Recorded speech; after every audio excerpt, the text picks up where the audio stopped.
À la fin de cette vidéo, vous saurez comment on fait les bases de biscuits avec une pâte sucrée ou une pâte sablée pour décorer vos desserts.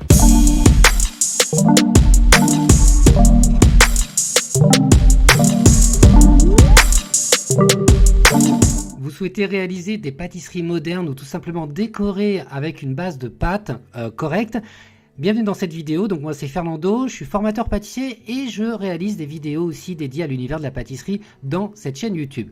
Donc ici on va réaliser une base de pâte. Je vous recommande de réaliser la pâte sucrée. Vous verrez dans cette vidéo là en fiche la différence entre une pâte sucrée et une pâte sablée. Ici je vais vous montrer comment on réalise une pâte sucrée et également comment on va la détailler pour avoir une bonne base pour vos décors. Allez, c'est parti. Une fois que vous avez pesé tous vos ingrédients, donc vous prenez votre gousse de vanille. Si vous avez la possibilité d'acheter une gousse de vanille, vous la ajoutez sur le beurre pommade. Donc le beurre pommade, vous pouvez soit le laisser à l'extérieur pour le ramollir, ou alors vous le laissez 30 secondes au micro-ondes. Donc ce beurre pommade, on va donc le travailler avec la maryse dans un récipient. On va bien le crémer avec le sucre. Donc ici c'est du sucre glace. Vous pouvez utiliser du sucre semoule, il n'y a pas de souci. Moi je préfère une pâte sucrée avec du sucre glace. Donc vous mélangez bien comme il faut pour avoir quelque chose de bien homogène. Une fois que c'est terminé, vous allez ajouter l'œuf. Donc l'œuf qui est préalablement battu en omelette. Et vous mélangez. Donc vous allez voir, le mélange ne va pas bien s'opérer. Il n'y a pas de souci. L'idée c'est simplement de mélanger. Vous pouvez utiliser un fouet si vous souhaitez. Ensuite, et en parallèle, donc sur votre plan de travail, parce qu'on va réaliser la pâte sucrée à la main, vous allez ajouter donc les éléments secs. Donc là ici, j'ai de la farine et de la poudre d'amande. Vous pouvez imaginer d'utiliser de la poudre de coco également, ou de la poudre de cacao, bref, ou de la poudre de pistache même. C'est là où vous allez pouvoir ajouter des variantes et vous allez réaliser un puits. Une fois que le puits est fait, vous allez ajouter donc le premier mélange à l'intérieur. Et avec votre corne, vous allez commencer à assembler tous les ingrédients. Donc vous allez voir, ça va s'assembler en fur et à mesure. Une fois que vous avez une pâte plus ou moins homogène, on va finaliser donc cette pâte avec la paume de la main et on va donc réaliser un fraisage pour bien lisser le tout. Ce qui est important, c'est que le beurre doit être bien incorporé. Une fois que c'est fait, donc vous avez une pâte qu'on appelle donc une pâte sucrée et ça c'est terminé.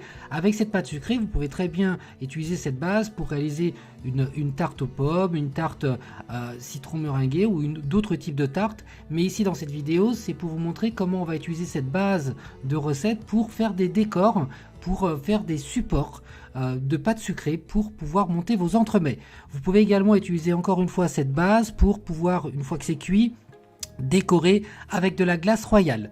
Comme ceci par exemple, je vous montre un petit peu le merveilleux travail d'une de mes élèves. Donc regardez un petit peu tout ce qu'elle fait. Vous pouvez évidemment retrouver ses réalisations sur son compte Instagram. Donc voilà, et on enchaîne, on va prendre donc du rhodoïde A4. Moi ici dans la vidéo, j'ai pris une seule feuille de rhodoïde que je vais plier en deux. Donc comme vous voyez, je pose ma pâte sucrée, je plie tout simplement en deux ma feuille et ensuite je vais venir étaler ma pâte. Donc c'est ça qui est intéressant, c'est qu'il n'y a pas besoin de laisser reposer votre pâte sucrée, vous pouvez tout simplement l'étaler. Donc ce qui est important là, c'est essayer d'avoir quand même de la régularité, notamment sur l'épaisseur de la pâte.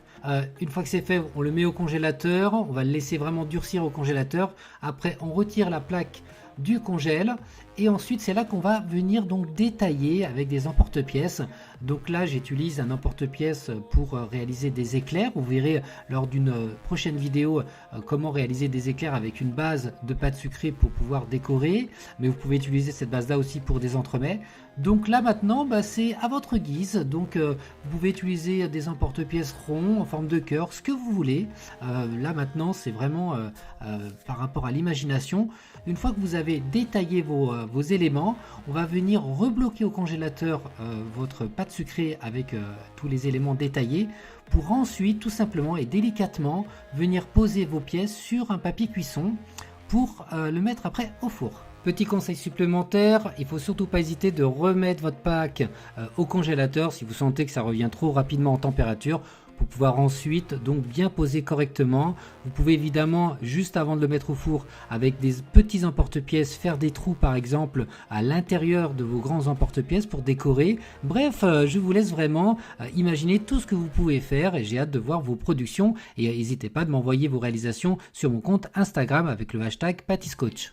Pour la cuisson, donc ici, moi je les ai cuits à 160, 165 pour ventiler, jusqu'à coloration. Donc la durée de cuisson est très variable par rapport au four. Donc je vous laisse vraiment regarder et surtout notez bien sur une feuille dès que vous avez réglé la température et le temps de cuisson par rapport à votre four. Également, pour pouvoir donner du relief et pour décorer un petit peu cette pâte sucrée, je les ai cuites dans un tapis de cuisson spécifique. Vous retrouverez le lien en barre d'infos sous cette vidéo. Et pour finir tous ces conseils, voici en photo là une réalisation, mon éclair lingot d'or que j'ai réalisé il y a peu de temps. Vous retrouverez dès qu'elle sera en ligne le lien de la vidéo juste en haut au niveau des fiches et en bas en barre de description. En tout cas, amusez-vous bien et je vous dis à très vite.